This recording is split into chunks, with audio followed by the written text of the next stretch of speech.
Meerut murder case में एक और एंगल सामने आया। अब इस पूरे मामले में एक और सवाल सामने आया है कि अपने पति सौरभ को मारने के बाद 6 दिन तक बंद कमरे में आखिर क्या कर रहे थे साहिल और मुस्कान। तो आज एक्सप्लेन बाय एबीपी लाइव में चर्चा हम इसी मुद्दे पर करेंगे। नमस्कार, मैं हूं आपके साथ आशीष सिंह आनंद। बेफिक्र होकर के हिमाचल की वादियों में पहुंच गए थे। शिमला और मनाली के बाद दोनों ने कसौल के होटल पूर्णिमा में 6 दिन गुजारे थे, मगर ये 6 दिन आम पर्यटकों की तरह उन्होंने नहीं गुजारे। दोनों होटल के कमरे से बाहर ही नहीं निकले थे। रूम क्लीनिंग के लिए भी किसी सफाई कर्मचारी को अंदर नहीं आने देते थे। ब्रेकफास्ट, लंच हो या फिर डिनर, जो भी होता था वो दरवाजा थोड़ा सा खोल करके अंदर मंगा लेते थे। ऐसे में अब सवाल उठने लगा है कि दोनों होटल के कमरे में ऐसा क्या कर रहे थे कि किसी को भी अंदर वो उन्होंने आने नहीं दिया। होटल पूर्णिमा के मालिक अमन कुमार ने बताया है कि साहिल और मुस्कान ने किसी भी तरह की पूर्व बुकिंग यानी कि प्री बुकिंग नहीं की थी। 10 तारीख को अचानक होटल में कॉल करके उन्होंने कमरा बुक किया था और उसी शाम होटल में चेक इन किया।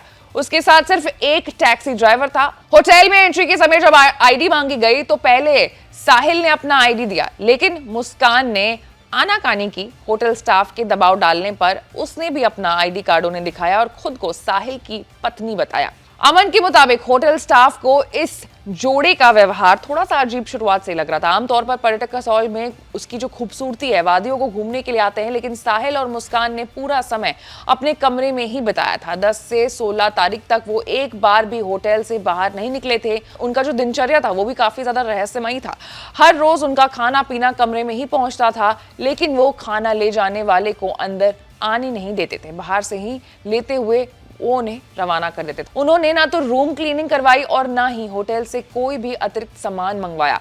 होटल स्टाफ के अनुसार उन्होंने बाहर से किसी भी प्रकार का कोई भी ऑर्डर तक नहीं किया। बताया जा रहा है कि 11 तारीख को साहिल का जन्मदिन था। उस दिन उन्होंने ड्राइवर से केक मंगाया। इसका ऑडियो भी कुछ ज्यादा ही वायरल हो रहा है, जिसमें मुस्कान ड्राइवर से ये कहते हुए नजर आ रही है कि भैया इनका बर्थडे है, केक ला करके रिसेप्शन पर रख दीजिएगा। होटल स्टाफ के मुताबिक पूरे दिन कमरे के अंदर ही वो जश्न मनाते रहे। किसी भी दिन वो बाहर नहीं निकले। आमतौर पर पर्यटक कसौल जब आते हैं तो वहां की वादियों का आनंद लेने के लिए आते हैं, लेकिन ये जोड़ा पूरी तरीके से अपने कमरे में ही सीमित था। अब मेरठ पुलिस ने हिमाचल की पुलिस से संपर्क किया है और ये जानने की कोशिश कर रहे हैं कि क्या कसौल उनके छिपने की एक जगह थी, क्या वहां पर कोई गहरी साजिश को वो अंजाम देने की कोशिश कर रहे थे।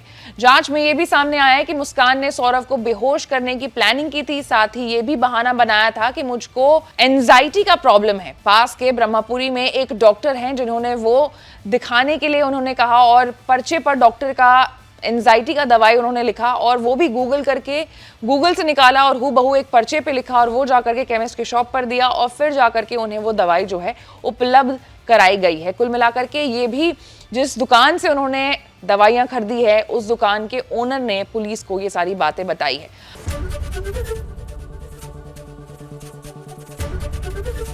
एबीपी गंगा, खबर आपकी, जुबान आपकी।